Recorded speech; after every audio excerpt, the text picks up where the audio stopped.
kuchipendera mabomutasi. Ngamira kwambiri kuchipendera mabomutasi. Zvese zvichataura chokwadi. Zvikanyekwa chabata. Ari basi wangu.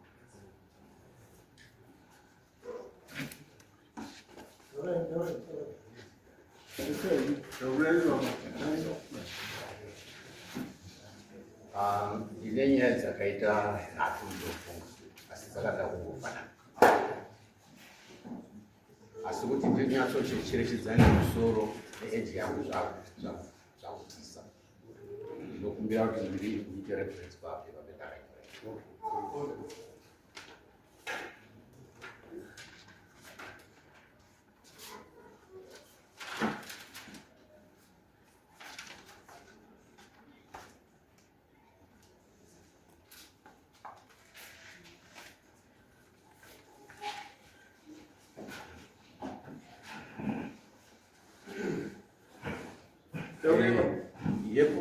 Yekutanga yabhonzo. Yekutanga yabhonzo. Takanga tiri pameeting village yese. Tiri pameeting yevidhico yese. Bhonzo akatanga kutaura zviya zvekudisturba discussion. Achitaura achimbonyaradzwa kusvikira zvakasvika papoint yekuti takabva vakomana varume vandinoshanda navo vakazobva waenda wachibva waita kusimudza kubvisa kuti akude kunze, but hazvina kuzogoneka kuti tienderere mberi nediscussion. Takabva tamira, saka wakatadzisa kuti ndiite basa rangu musi wacheuko.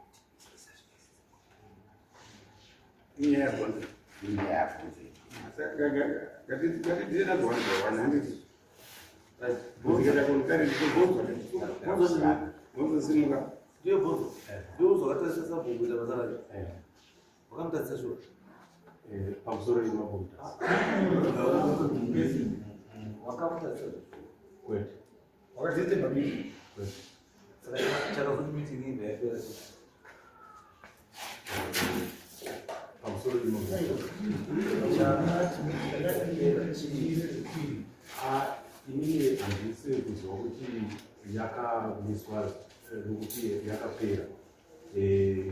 Masekretari wevidhico akana, sekretari wasabhuku akana, nanhasi sekretari wevidhico aripo. Kwete papari miti ndo zvandaida kuti nditange kutsanangura zvakaitika. Chakaitika inini ndichitaura chokwadi mambo. Pameeting handina kudisturb, but ndakanzwa foni yafonirwa kuna mai vangu ava varara nasapo vachiti ndati Bhonzo mwana wenyewe. Taura zvaitika pameeting. Taura zvaitika pameeting. You were there. Pameeting ndaivepo. Inini ndine mashoko andakataura pameeting. Ekuti chii? Ndakati inini pakataurwa nyaya yezvidhina zvekuita pachikoro. Ndobva ndataurawo mapoints angu ekuchikoro ekuti hakuna zvidhina zviri kungoenda kuchikoro, asi hatisi kuona kwazviri kuenda nazvo zviri kungobiwa pamadhirori, ndezvemadhirori zvaitakurwa zviita kuchikoro, zviri kungobiwa, hatisi kuona kuti zviri kufamba sei. Pameeting ndaimbotaura pameeting kwete nasapo. Iwe waiti zviri kubiwa? Ehe, zviri kubiwa zvakatobiwa nevanhu vakawanda. One example, munhu akatoba zvidhina zvachona umwe akabata, ainzi Kashungu akaita Kwaishi Saungwero, ndobva anobhadhariswawo, but vamwe vaitotora vavasiri ikubhadhariswa.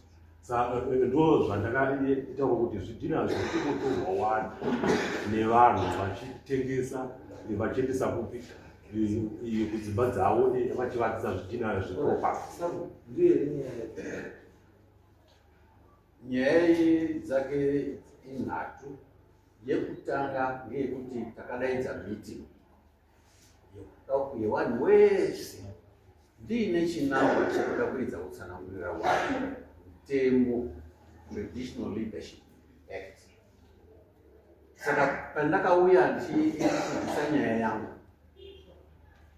yakatanga kureiza maquestions zvakazosakisa kuzoti iye manje azobva ataura achiita nekusimudza maoko achindinongedza achida noni kusvika zviya zvekuti munoona kuti hatisina order muno, ende ngoti tashaya order ini ndakazosvika papoinde kuti varumika kana kuti tichaenderere mberi nemeeting nyika iyi hazvichaiti. Ndaakuona kuti chakanaka pano ndechekuti ini tiregere hedu meeting yacho nechidzidzo chacho. Chakamuinfluenza kuti adaro handichizivi, kana chiripo dai akanditaurira ndikachiziya. Unoja kwako ndikuti Kubva kugubhati ndakauya unobva kumusha kupi? ndakakurira kugokobhati ndakakurira kugokobhati vabereki vangu ndivamai ava vagara kure asi Una masabhuku ariko anobvumirwa kutaura masabhuku anotaura achicheya mameetings mukomini achichina achiteerera achiteerera kana sabhuku ada kutaura zvada kutaura nomuitira nazo because unodaidza meeting sabhuku akadaidza meeting aine intention yekuendesa message kuvanhu. Message yakazoenda message kuvanhu ava neuzvizva zvatikuta message yasabhuku yakadedzera vanhu yakaenda here kana kuti unhu hwako wakatangisa sabhuku yake meeting yakaitwa ikapera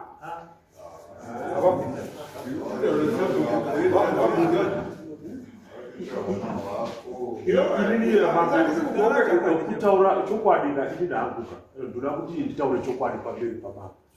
Inini matauriro angu ndinokaka, handigoni kutaurira pasi, ndikataura pasi handizogoni kutaura, ndotaura futi ndichisimudza maoko. Saka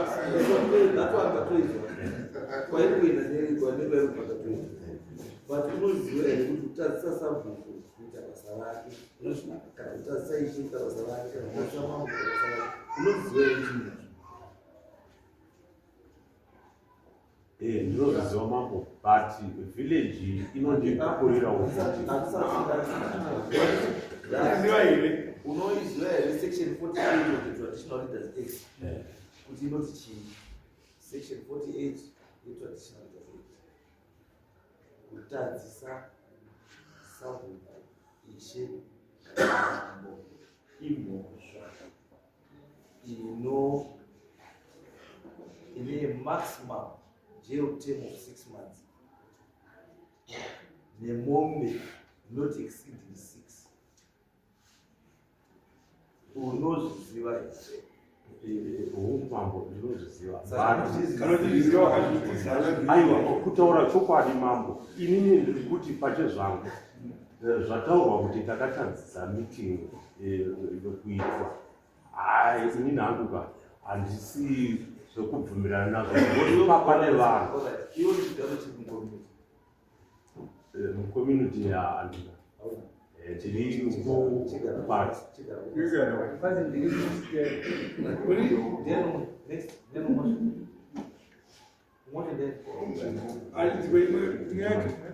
imwe yacho ndi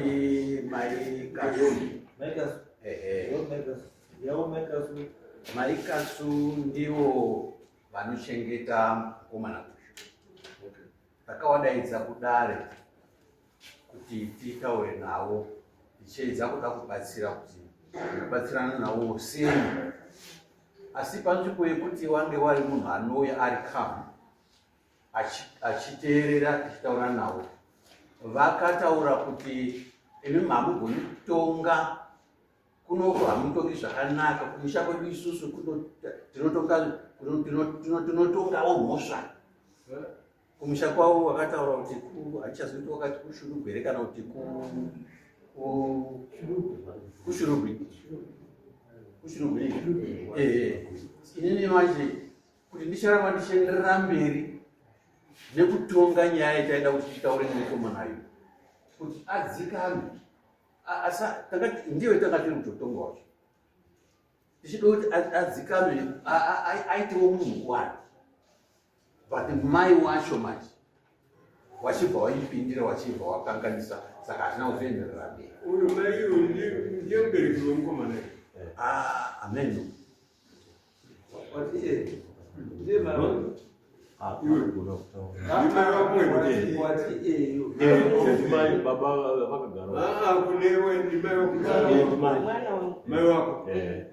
achitouya kuzogara muno aidzikiri ndaitogara naye ini sara mazvita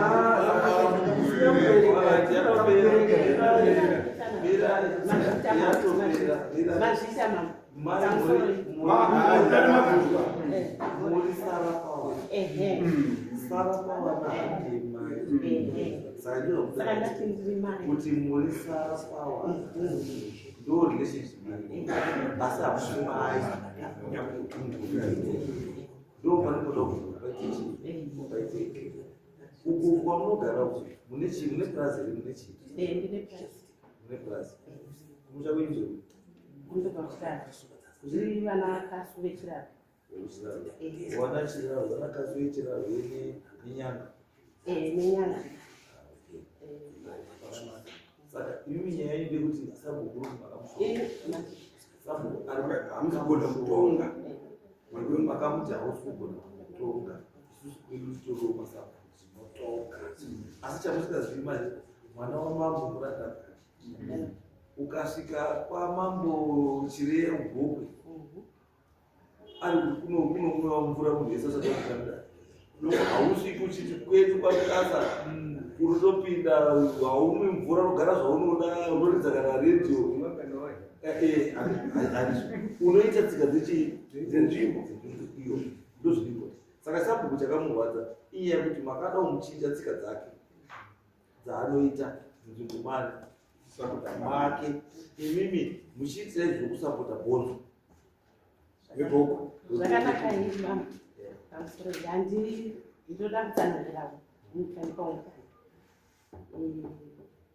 inini ndiri mugari wemuchidzi kwevhileji ndiri mugari wemuchidzi kwevhileji samai kasu sekutaura kwazvaita inini vachidzikwe ndinovaziva kungovaona handina pandinotaura navo nyaya iripo ndeyekuti ndisabhuku ndongoziva kuti ndisabhuku but kuti ndine nyaya naro kana kuti chii sabhuku zvavakaita ndozviziva sabhuku ndo vanga vari video chair for the past makore ano ndo pandainyatsokuvaziva vachiuya neuvideo chair so vari kuuya neuvideo chair sabhuku vakandifona vakafonera sakasu vachibvunza vachiti bhonzo chii chenyu so sakasu munhu anga chimbova nemuviri yanga isiri kuita zvakanaka saka ndini ndainyanya kuzodavira makozi zvakawanda saka vakapindurawo tikati mwana zvikai munogara naye here tikati kwete akawanawo stendi yake kunonzi kumanew settlers kwamagrassards ndo kwave nestand asi all along mwana aigara panopamba pamakore saka asi ezvino ave nestand yake ndo kwakugara ndobva vati unhu hwakaita huna kudii hahuna kunaka isusu nobva takapindura tikati akaitei tika behavior yake yanga asinomira zvakanaka tikati kana mwana akadaro akadii akakanganisa ndo zvatakapindura nababa wacho tiri vanasara pavana ndokubva vati munogona kutaura naye here ndokubva tati handingaiti dambudziko kutaura nei nemwana ndokubvawo zveshuwa ndakamufonera manhero ati notiwo vakati kana mataura naye mukamufonera munazodzokawo kwandiri mudii mundiudze kuti ati chii ndakamufonera ndikati usvika kumba akasvika zveshuwa kumba ndobva ndamubvunzawo nezvenyaya iyoyo akati zvandaita ndikatsanangura pamwe munogona kutofunga ndumuyero ndobva ndazoti kuna Sakasu ndikati isu sevanhu vakuru ngatimbonzwaiwo kune vamwe vanhu vanga vari kumeeting tinzwe kuti zvii zvamboitika kumeeting kwacho. Ndakafonera secretary vevhidho ndobva ndataura navo ndikavabvunza vakati pakanga pareizwa nyaya yemadrugs. Nyaya yemadrugs yakareizwa nomumwe mugari wemuvileji achiti Sabhuku mayuthi enyu anyanya madrugs muno mamagara sadza dai matibatsirapo. Ndokubva Sabhuku handina kuzonzwa kuti vakapindurei but mayuthi aya kuburikidza nemwana womupurisa waSabhuku akatovawo one akataurawo pointi iri kutaurwa nyaya yekuti madrugs pamba pababa vari kubvunza madrugs ndipo pane mushandi mukomana webasa ari kutengesa madrugs zvinozikamwa nevillage. Ndokubva patanga kuti vakakonana kutaura nokuti babava vakatanga havana kuda kuataka mwana womupurisa vakanoataka mukomana akutengesa madrugs munomuziva pamba pake mushandi aripo. tikatoenda chiti tobata munhu akutenga madrugs zvekutengesa ndizivi zvokuti anawo nhasi kana kuti haana handizivi but ndiwo pane nyaya yekunzi anotengesa madrugs. Saka musava mbizvi kana itengesa tikaenda tonotomusvika ndo zvakabuda muvillage kunzi mayuthi achiti ndiye mushandi wenyu anotengesa chi madrugs. Saka nyaya chataurwei ndati tinokwanisa kutumira mahindira here izvozvo mozogera mudare semawitness kutatesa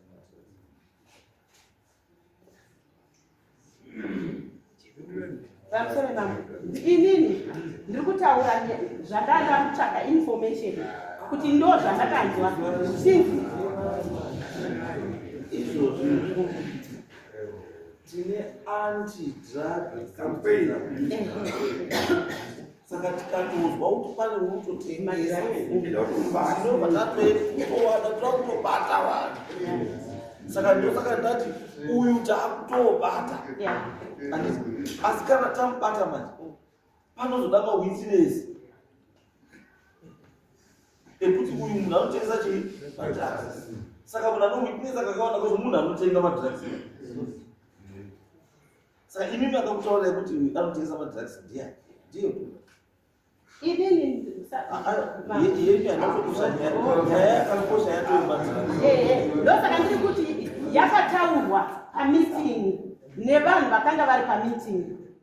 So inini ndandiri munhu anga kutsvaka information yemusikanzwa yemwana ndo pandakanzwa kuti ndo pane noise pameeting pane vanhu wane mazita. Saka muromo wakavhurika zita remunhu akavhura muromo ndiro hatiti vanhu da munhu mainhingi akati abanhingi akati pane mufoma kusiyana pazvinoita munhu amuzoti ndikuti pamba wawasimuka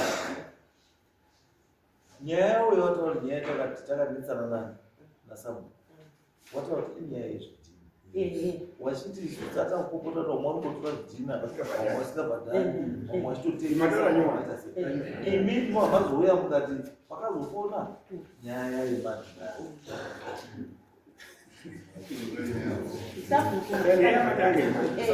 ndo zvandinoda kutaura kuti pataura Sabhuku demanzisa vataura kuti pane mameeting matatu pavatsanangura yezvidhina hawana kuti mameeting matatu wati mhosva nhatu not mameeting makani dzakapara mukoma. mhosva yekumisa meeting iri pameeting 1 mhosva yekushora dare meeting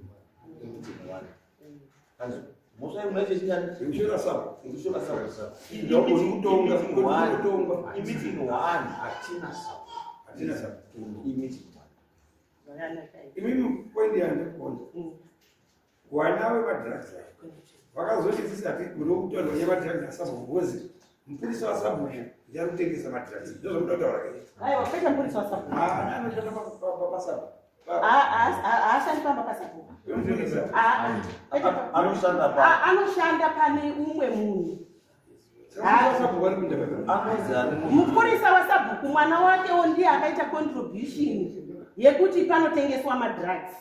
Pamba apa pasiri pemunhu ari pano.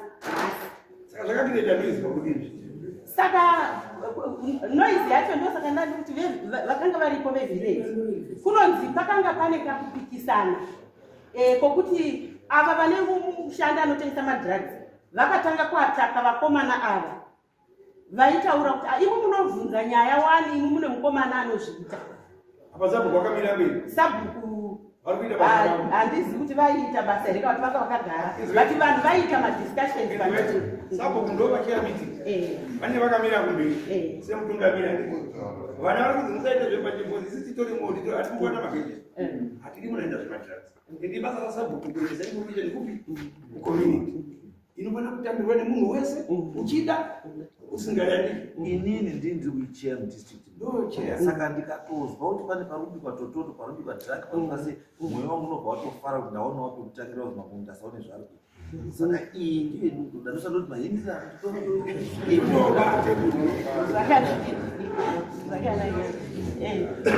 ndo zvandiri kuedza kutaura kuti inini ndanda Sabhuku makazomusora. ina handakusvara Sabhuku noti ndandisitoripo baba. Asi kuti Sabhuku pavazotaura handifanisa ndiri kuti maikaso pamushure pekunge mukomana uyu vati aita zvaaita kubva panyaya yemadrugs yekutaura kuti ataura nyaya yekuti pari kutengeswa madrugs ndepababa vakanga vasimudza point vachiti Sabhuku vaadrese situation yemadrugs. Ava vakomana kuburikidza nemwana womupurisa waSabhuku ndivo vakomana vakakontributa pakuti madrugs anotengeswa pamba pababa. Vataura izvozvo haina kuentertainwa nyaya yemadrugs pameeting nokuti ava baba vane mushanda anotengesa madrugs vakanga havana kutoataka mwana womupurisa waSabhuku vakanoataka uyu munew settler akapiwa munda kumusoro uku ndiyo vakanoataka.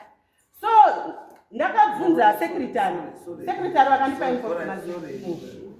Ini chandakuda manje musati mabva panapa ndodawo munozonyorera padeski ndoda contact person contact yemunhu kana paarea panogara munhu iye wamutaura nemadrugs sasataura nezita rake apo ndoda munongoisa zita rake isu toita zvatoda kuita because hatisi kutomuka kuti muchigara imi pasi taizwa yenyu yechitatu ndeyani ndeyamaijo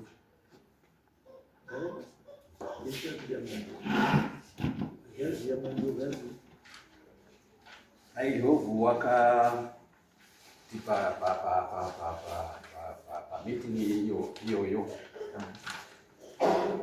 vakataura zvakaita ndo zvakaita instigate noise yese yakazobuda iyi nokutaura kuti hatina Sabhuku plus vakataura kuti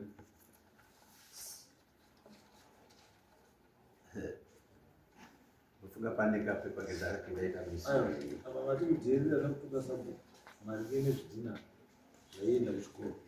Ndiyo imwe yacho iyi yakaitika asi iyi yakazopera kuitika yekuti takanga tine kwetiri kuwaka kuchikoro saka ini ndakanyora kulenzi ndikakumbira kuti zvidhina zviri kudonha panonzi pamadhirihori tibvumirei kuti titore zviende kowaka chikoro. Vakanditi go ahead ndizvo chaizvo izvozvo chinhu chehurumende chinovaka chimwe chehurumende. Ava vanga vaine pfungwa dzavo kuti dzanga dziri dzekomiti yavo yekuti vanoda kuzvitengesa waite mari Saka takaita argument yekubvira kuti uyu uri kutaura uyu uri kutaura uyu uri kutaura. Wakazosvika pakunditaurira kuti iwe wakapuswa maningi, wakafunda futi, asi uri kutsvaka kwamagarasadza kuno uchinji unoona kwamagarasadza kune mare iri kuno. Kwabva ndazwa kuti kwi ndobva ndakatsama ndipa kuti ndakapusa ndakafunda izvozvo ndozvo zvakandikwadza. izvi zvatokusunga izvo no zvatoda izvi zvinodza kuti chii zvimwe zvacho is just simple PR. Imwe yacho PR zviri kunetsa yape PR nepamwe pacho zviri kuleka ruzivo right. Ine nyaya yakubatsirei maresettlement mune Committee of 7. Committee of 7 is a political wing. Then tina sabhuku naishe iyo traditional wing. And kana tiriko kumashandira tunoita ndeyekuti sabhuku neCommittee of 7 zvinoshanda pamwe chete. Sabhuku haoperate a parallel structure. Committee of 7 ichioperate a parallel structure. No. Sabhuku inini ndakatobva kusamusuno. That's my suggestion. Ndakabva kusamusuno kuti tiavoid nyaya dzekuti masabhuku nekunetsana nemaCommittee of 7. Sabhuku anofanira kunge ari part of the Committee of 7. So that whatever is discussed in the Committee of 7 anenge ari over this important traditional side. Then one point in terms of kumaprazi kuna sabhuku. Aye, that's a lie. Kumaprazi masabhuku ari chii? Ariko. And izvo zvakurecognizwa zviri pamutemo nemadzishe. Saka izvozvi tiri pakati peprogram yeimplacement neresuscitation yekuti pese paparuzi pana ishe, paparuzi pana sabhuku pena mamwe wakudzorewa muzvigaro zvavo. Hakusina kunzi kumapurazi hakuna sabhuku kukati hakuna, hakusina izvo. Masabhuku kumapurazi arichi ariko, madzishe masabhuku arichi ariko, madzimambo mapurazi arichi ariko. But chachiri kuleka ndinozva kuti panozviwa panonetsa. Vanhu vakanga used kuti kana ari kuda ka piece of land kana kaidentify ka piece of land anoenda kuCommittee of 7. Committee of 7 yobva yatosaina yobva yatonetsa kulenzi paripo mupei. But now that sabhuku wavo kuti aiwa kana zviri zvelendi ndino chekuita neland. So I must be part of one wanoita decision kuti munhu ari kupiwa here land ipapo ndopatotangira chii ndopatangira friction. Izvo zvakafanana neexample yandikupa yezvidhina yemotokari. Handisi yezvidhina iyi sabhuku akaita decision, Committee of 7 ndobva yaita decision. Madecision ari chii ari parallel. Because Committee of 7 ndokuti ngatitengese zvidhina izvo zvemadzihori tiite homwe. Odo homwe chindisingaziva kuti yakaita zobatwa ndiani handizivi hapo. Asi watu ngatitengese tiite chii homwe. Sabhuku wobva wayabva no ngatisatengese chii zvidhina izvi. Zvidhina zvakachete zvinovake chii iyo ichi iposition yani yesabhuku nechi nevidiko yani yake. Saka tikuti chakonzera problem ichi, chakonzera problem ndechekuti sabhuku neCommittee of 7 hamunobvira magara pasi mukawirirana kuti munoda kumboita sei nezvitini. Because munoona zvoita we don't want to traditional leadership nepolitics tinge tuitonga tikurarama upenyu hwakasiyana. We are just one thing. Tiri chinhu chimwe chete. Tiri madepartments ehurumende akasiyana chete. Mabasa edu ndiwo akasiyana. Because ukazvitarisa kuti kune Chikanga, kune Murawa, kune Chikwese, inzvimbo dzinoenda. Kana toda kupira munzvimbo idzodzo, vanopira kunopira munzvimbo idzodzo, asi haisi Committee of 7. Yes. Masabhuku nechii? Nemadzishe. Ndiwo anoita izvo. Amen. Saka kana tikutora nenyaya yekuti wani imimi gidzanai morispecta naumwe namupiwa chii mupana zvigaro zvani ndozviri important. Saka ukaona zhowe yakaita pameeting is because hapana munhu angaine decision yekuti ichi chinhu chataurwa awari kuti no isusu our decision is this. Awari kuti decision yedu ndei ofisi zvese fanira kusvika pavi sorry mam nandikumbira kuti mumbondibonzera zvese zviri kutaura sabhuku hachisi chokwadi uyezve ndisati ndaenderera mberi ndoda kutaura chinhu ichi vachidzikwe kakawanda kacho ndo vanga vari video chairman for the greater part yekutungamira kwavo ndo vanga vari video chairman. Then chechipiri vachidzikwe nepamusana pekuti pese patinotaura navo vanozochinja mastatements zvakaita kuti pese patinoita musangano vanenge vachitungamirira nditore video musangano wavari kutaura uyu changamira ndine full video yavo zvese zvavakutaura kuti Bonzo akamisa musangano hauzopera hauna kuzopera maindlovu vakanditi ndakapusa mambo ndinokwanisa kuzogara nemupasi ndokupai share it moona video yacho yese which took about more than an hour. Ndichibva ipapo ndoda kuenderera mberi ndichitaura kuti zvakaitika ndezvekuti nyaya yemaBRICS vachidzikwe pavakaita take over kubva kumunin'ina wavo ainzi Jeremiah Chidzikwe muvillage medu taita macontributions ekunzi Magarasadza Sangweme neFairview vanocontributa each one anobvisa kota yake yemaBRICS each village zvoenda kuchikoro and it was moving well. Pakauya vachidzikwe vakuita take over from munin'ina wavo vakasvika vakazvimisa vachibva vatanga kuparadza mastate properties. Property yavakatanga kuparadza ipoultry house yemayouth which is on record kuti mayouth edu akavakirwa poultry house nemusangano vakaiparadza vakaendesa zvimwe zvidhina kuchikoro havana wavakakonsulta. Afterwards vakatanga kutora zvidhina kubva pane imwe building yange yakadonha havana wavakataurira kana kumbodiscussa nevillage.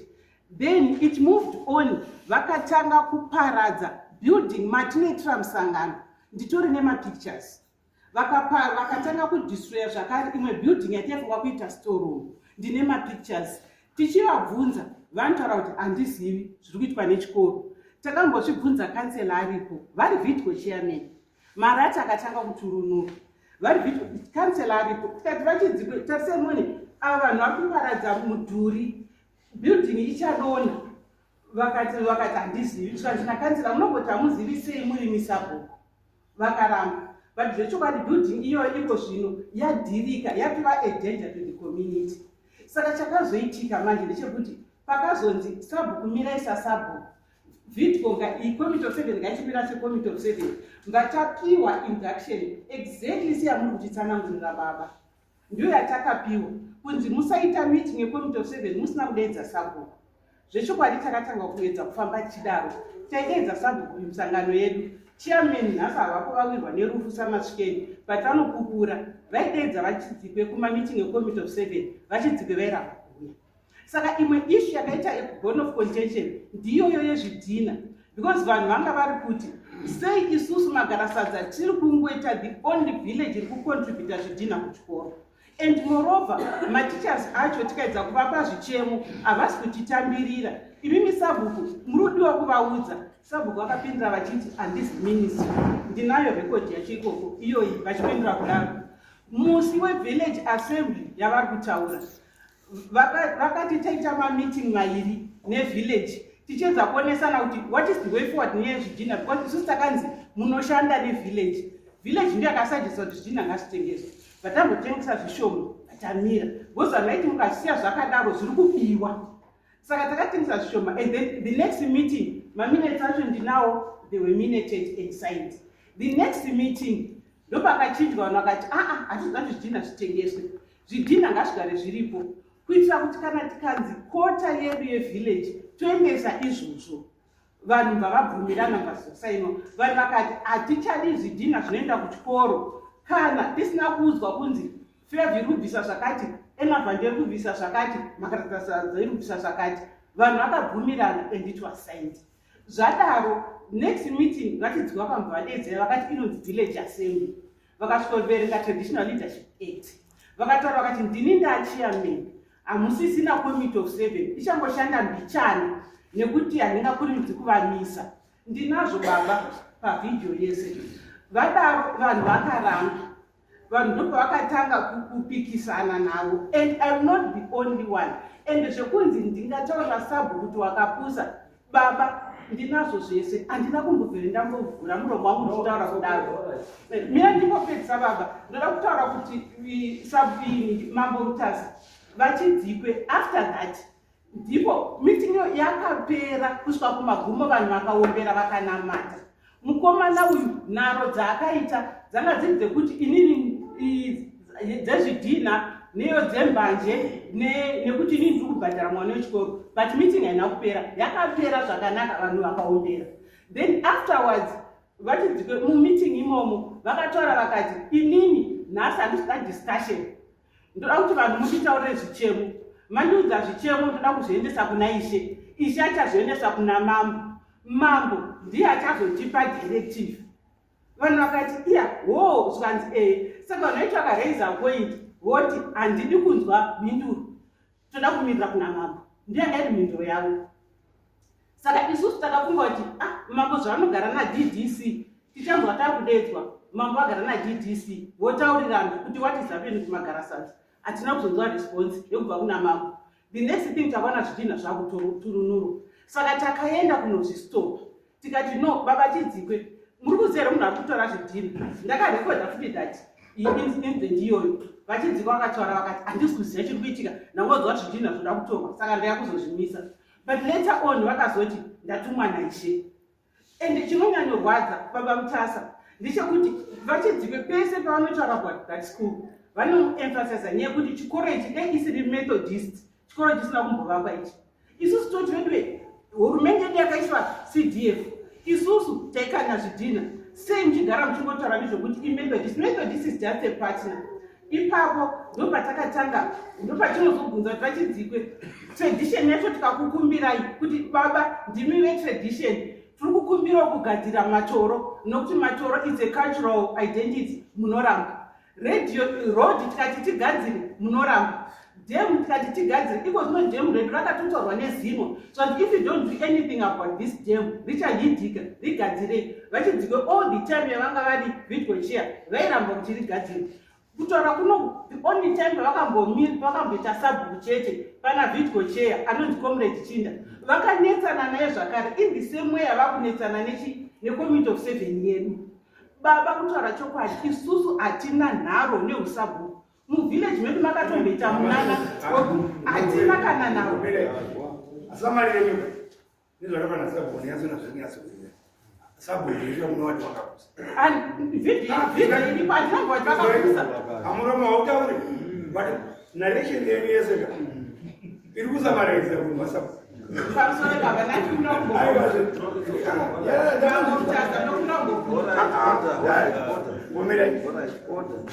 Ngatitezwe inini nyaya ndatoona pairi, nyaya iyi paingori chete, ingori between traditional leadership necommunity of service. Ndopana nyaya ndova muridonzerana masimba. Uyu akati handizaro, uyu akati handizaro, but marose enyu akadii It is the same school for everyone. Saka ini chandokumbira Vachidzikwe, garai pasi Vachidzikwe, chandokumbira ini garai pasi, imi garai pasi, chandokumbira kuti muende kuchikoro, endai mogare pasi community of service neVidco Comrade Mashikeni ndiwo chair avafanire. Vidco iyoyo gara pasi nasabhuku necommunity of service, handiti mogara pasi moita map the way forward, mozivisana zvinhu zviri kuitika pachiarea menyu, motanga mawirirana musati maita chinhu ichocho, because at the end of the day chiri kuitika chamunoona inyaya yekuti muri kuti kana chimwe chinhu chaakuitika wamwe vari kubva waenda wakadai saiti vachine chakati, because if you check pane zvamataura zvese, you talked about the destruction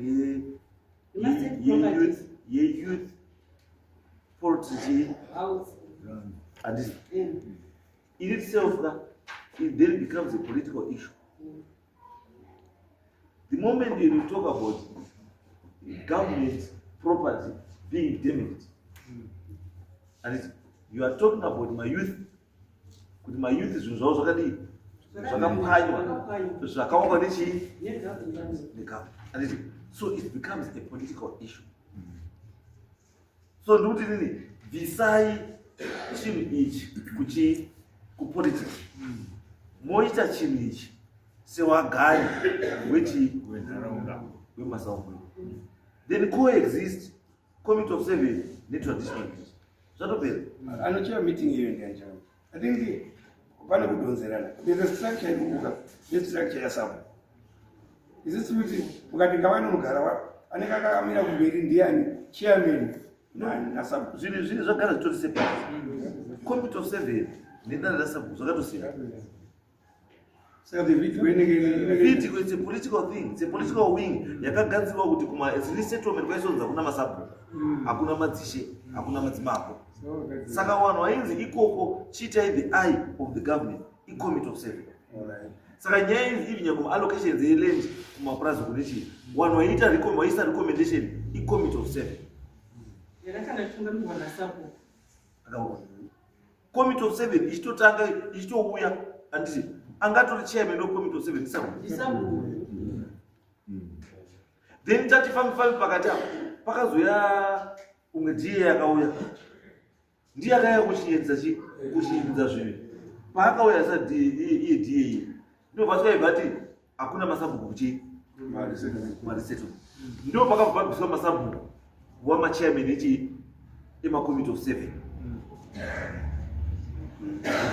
ipapo ndo pakaita sei ndo pakaenda kushandiswa chinhu chiya now that masabhuku adi adzoswa futi musystem kuti pamutemo wari gepi ravo position yavo yavangaenda committee of 7 haisipo because zisabhuku ndiye angati chairman wecommittee of 7 but pawakabviswa anditi it means kuti munhu akaenda kotoata check up position yachairman wecommittee of 7 apolitician and hasiri traditional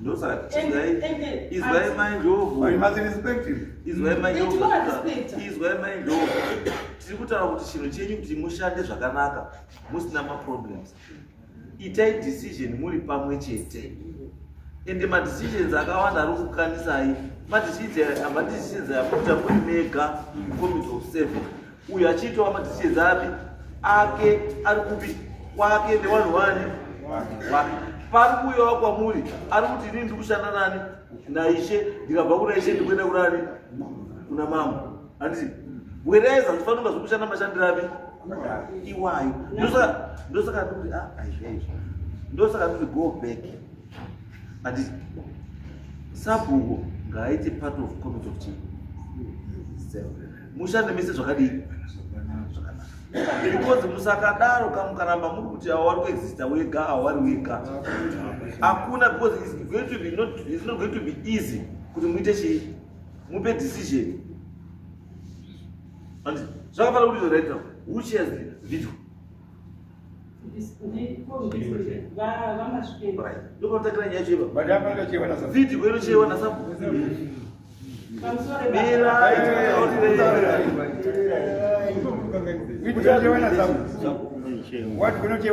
wadhiko inocheiwa naishe vidhiko inocheiwa nasabu saka mustructure urimu ngona ndosaka ndoti endei mogadzise chinhu ichi kuti chiite chimire zvakanaka kuti musaite sei musaagiwe muchinetsana zvamuita because already mastructures enyu mamiriro yakaita zvakuti wanga kuti vidhiko imwe mhuka irega sabhuku nekomiti yake imwe mhuka committee of 7 imwe mhuka of which that is wrong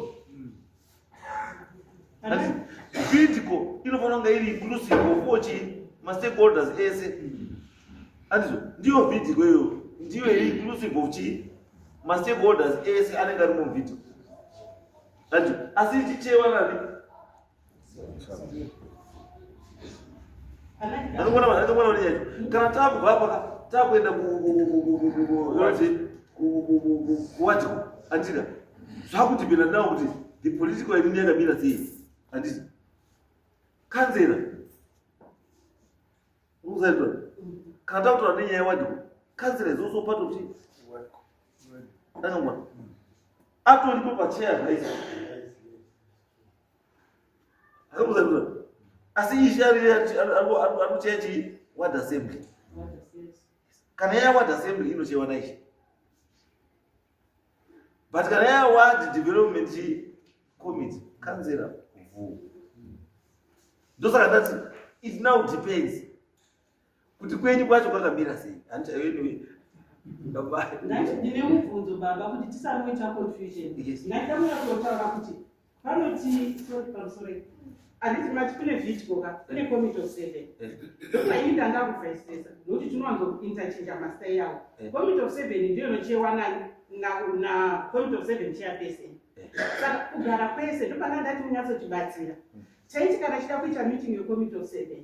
Chairman wedu aitotaurira sabhuku kuti sabhuku toda kuita committee of 7.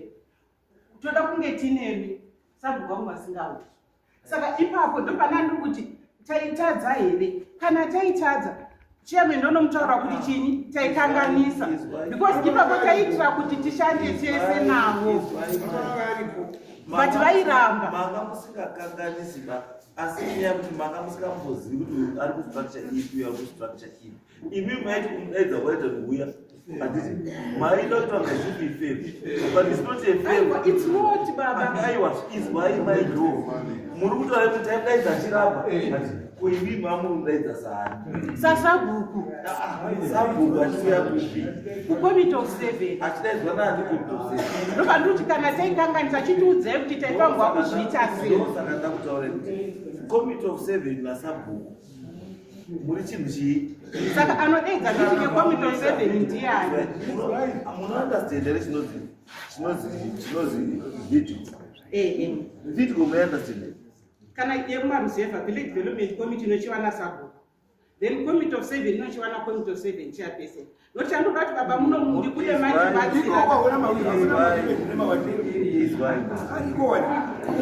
kwamuru kune village hakuna mavillage kune ward kune ward saka muruti ndingaiti kubatsirika vidhiko ividhiko whether kutauni kana kuziva kana itozivi vidhiko ividhiko kana iward assembly iward assembly ward development committee iward development committee yakafanana composition yemuwe haichinji nekuti iri kwakati kana yatoziva ndiko itorimo kana patori nasabhuku it means kuti vidhiko itoripo. Baba ndoba ndati dema ndibatsiranisa ndabuda muno ndati mambo ndokuti kuti ndibatsiranisa ndabuda muno kana takuita meeting yecommittee of 7 inofanirwa kudeedzerwa nani mukangondibatsira ipapo toziva kuti apa ndopataikanganisa 7 chairman wecommittee of 7 ndiye anodaidzira chii meeting sabhuku anodanwa nani ndibatsire ipapo chairman anofanira kudaidza sabhuku. Sabhuku is an ex-official member of all committees in the committee. Ndozvaiitika mabunta. Ndosaka tutika imi pamuri kumudaidzana. Ndozvaiitika exactly zvakataura. Izwaika ndikutiteerera a simple thing. Andikuziya kuti tatomutaurei kuti a simple thing. Tati chairman wenyu ndiye anofanira kudaira chii ndiye anofanira kumudaidzani sabhuku committee yenyu ziri ex official chi member asi kana takuya kuvidhiko handika sabhuku ndiye anocheya chi vidhiko ende vidhiko composition yacho inechi ine all stakeholders vane chekuita nedevelopment muvillage including the chairman wenyu nechi machechi manesi machi government officials are in the community. The part stakeholders in that community. ndozvatuta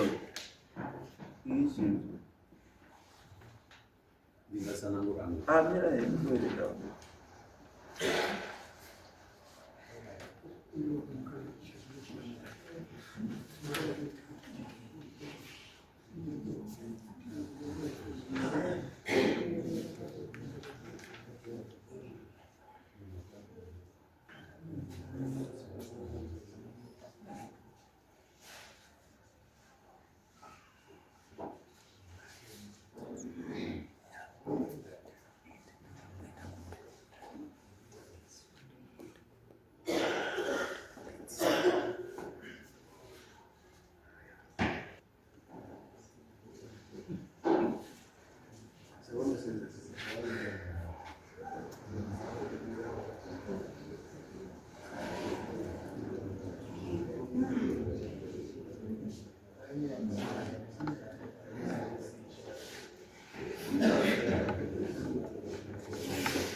Saka munotambisira nguva yedu muno kuda kwekuda village yese mumapersonal.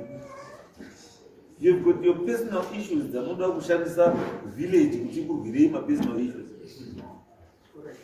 Those are not. You've got your issue clever chidzikwe and growth. You've got your issues. Saka musaite issues enyutatadziwa vanogara zvakanaka musango. Solve the issues muri tu. Siya village yakazvimira.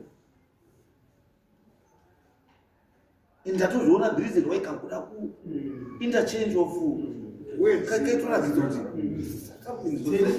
tension yenyu tu yeto something is not right. No. Musaite kuti wanotadza kugara because of my personal interest. No. It's not. I'm sorry, Mambo Mutasi. Yes. The guy needs an answer. It's in great Koshoreka group. Ndiri mugari wemamakara sasa. Uyezve ndiri mutungamiri politics. Ndiri branch chair musango branch. The guy nditange kusanambudza pa nyaya iyi. Patanga kuitika induction yakauya comrade Mangwara. It's right. I think even I'm very uncomfortable in a political issue. Thank you. I'm very uncomfortable. Ini changu kamu ndezvekuti ndizvogara kuwana zvekuzoti bhutai nemazita hazvizonditi zvakanaka because we are on camera so I don't like that. Ngatimboisiya kana regai ndichenda hangu mberi induction kunga dzakaitwa muvillage medu dzinokwana kuita 4 even DDC wakashedza utungamiri hwese uhwo wakaenda kuofisi kwavo wakazama kugara navo pasi kuda kutaura navo asi makwikwi wanga arongoramba aripo kuvillage kwatiri kubva mambo nedevelopment akusina nenyaya yekudhonzerana imangoona waimika nabanana nekuti masimba vanhu vari kudini vari kudhonzerana umwe akapinda pachigaro umwe anoti dai munhu asina kudini asina kupinda ndonyaya hombe mama ndaizwa mamundavezwa chirega itu yevillage ipedze isusu hatiweri development isusu nevanhu varikuda zvavo vanhu vaita zvavo vaite zvavari ndo zvinoshamisa rodi kwakazara mamaina but rodi yekutoka ukwira pamusoro pebiga guru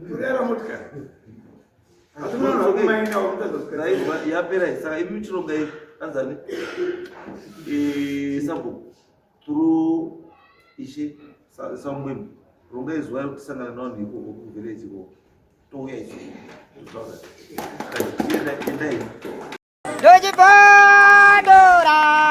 Dojipondora jeje Teachcat MTV inokupa inyaya dzakasiyana-siyana dzinoitika mumatunhu atigere neakatikomberedza, dzinotyisa, dzinofundutsa, dzinokatyamadza pamwe chete nedzinosetsa. Kuti musarasikirwe nenyaya idzi munoenda pa YouTube channel yedu Teachcat MTV mondo subscribe ipapo, musakanganwe kulaika pamwe chete nekushare, musazokoshiwe kupfanya kabhatani ako ndokabheroka kuitira patinokanda chinopisa munoyeuchidzwa. Teachcat MTV tinodzifamira. Dojipondora